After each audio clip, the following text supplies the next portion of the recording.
everybody, it's Dr. Sam. I am leaving the gym. How's it going? I am leaving Gold's right now. I don't know if you guys can even hear me because it's so loud up here. But in case you haven't seen it, if you want, I'll just show you guys some stuff up there. I don't know. It's probably a crappy video. But all right, I'm going to be outside in a minute. I'll be in my car driving back home to work, and I will let you know what today's topic is in just 1 minute. Bye. How awesome is it that I was recording this whole thing and I forgot to hit the record button? Now you know why I wanted to make these videos. Anyhow, what a waste, but this is life, right? You got to learn from the mistakes. You got to keep going. Anyhow, today's topic was about working out. I said, I love working out. That's the thing I care about the most, even though I'm not big and ripped. And that's because genetics matter the most, all right? Ask any bodybuilder how to work out. They don't know what they're doing, right? It's just genes. You want to know how the best way to exercise, best way to build muscle? Ask the guy with the biggest brain, not necessarily the biggest muscle. Guys with the biggest muscle, anything works. That aside, whatever workout topics you guys want, anything, whether it's sets, reps, exercises, this, that, anything, you let me know. Again, it's about building muscle and looking good and longevity. I don't want you to do something that you're going to end up wearing yourself out or hurting yourself in 5 years. What's the point? You want to work out in your 20s, 30s, 40s, 50s, 60s, and 70s and beyond, because the greatest thing you can do is to exercise. Nothing improves your health like exercise. You can actually out-exercise diet if you want the truth. Of course, sleep matters, but exercise improves everything. Food, hormones, everything, including your mood. So exercise matters, and if you can't exercise because you blew out your joints, your knees, your shoulders, your back like I have, you can't. So, and you need more muscle as we get older. So with that said, exercise is the most important topic. Let me know your questions below. Today's topic is about working out to failure. You know, do you need to work out to failure, basically, to gain as much muscle? Should you not? And, you know, it's a big topic that I've always had to deal with. Now, when I was growing up, it was in the working out, it was in the 80s and the 90s. And back then it was like doing lots of volume, and then Mike Metzer and then Dorian came in and said intensity. And then there was like a hybrid of doing both. Lots of volume, lots of sets, lots of reps, going to failure, going to beyond failure, drop sets, supersets, force reps, and doing that. And I used to do that thinking, well, that's what it takes to grow. And I used to leave the gym feeling like utter shit, all right? I used to just be drained for hours. My hands would be shaky. My legs would be shaking. I'm like, well, that's what it takes. You got to go heavier home. You got to kill yourself. And I did that. But the thing is, when you're young, you can grow. Even when you do stupid things, because you have the right hormones at that time and things are recovering, and you have the drive that you don't have later on in life. When I'm like 50. So it's not the best way to grow. Even Arnold said when he started working out, he used to do biceps for an hour every day. And he still grew. Yes, he's got excellent genetics, but when you're young, you can do stupid stuff and still grow. All right, let's not do stupid stuff. Learn from my stupidity and learn from my mistakes. So first thing, should you go to failure? Let's first define what failure is. Again, when I used to do it, I thought failure meant like, and you couldn't do another rep, right? I remember I couldn't even do another rep, and guys were like, come on, man, 2 more. I'm like, dude, I barely did that rep.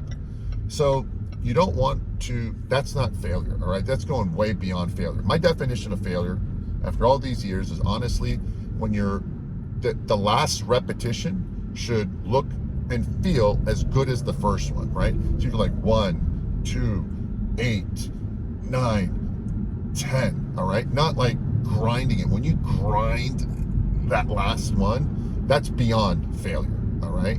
Literally, if you cheat the weight up, if you're not squeezing the weight up like you did the first one, and by the way, every repetition you should be feeling the muscle. You should squeeze the muscle. You should contract the muscle, all right? When you lower it with the muscle. Sorry for all the movement. Don't just, lift it. You're not a weightlifter. You're not a bodybuilder. The best thing you can do is lighten up the weight and squeeze the muscle. A lot of movement. Thank you for fixing the street for the past 6 months here, and nothing gets fixed. Anyhow, so make that last rep be looking the same as the first one. Now, that's failure, so no more. You don't necessarily always have to go beyond failure. Maybe once in a while you do it.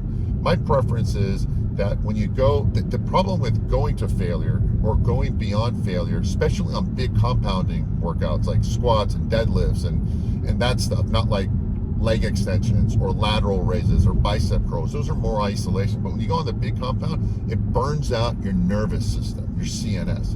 And your nervous system controls everything, including your mood, your drive, your hormones indirectly, how you sleep, how much you can eat. Basically, all that can lead to overtraining quick. And your nervous system takes the longest to recover. If you burn it out or overtrain it or overreach it, whatever word people want to use these days, it can take you weeks to recover from it correctly. But your tendons can take maybe a week, a maximum, and your muscles can recover in, 2 days. So you want to preserve your nervous system. Sometimes, like, I take 4 days off from the gym and I come back and I'm so much stronger. Why? Because I let my nervous system rest, because I got enough sleep. Assuming you have no stress in life and you can sleep all you want, fine, you can do more. But most of us can't. We're not sleeping well. We don't have zero stress in our lives. We're not eating perfectly all day. We're not taking a ton of drugs to recover. So try to leave 1 or 2 repetitions, sometimes 3, in reserve, as it's called. So if you could have done like 10, just go to like 8, right? And leave 1 or 2, but instead do 1 or 2 more sets, because that's what's going to make you ultimately grow. A little bit more volume. And what's volume and tonnage, as it's called?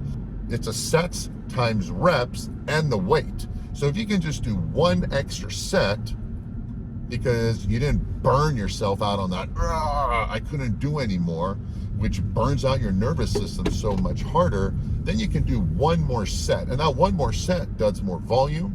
It does more breaking down of the muscle tissue without destroying your nervous system. So you can do more volume over time. And that's ultimately what's going to make you grow over time.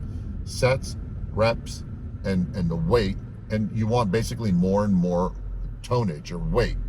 If you end up doing super high intensity, then you got to literally like cut the sets and volume down in half.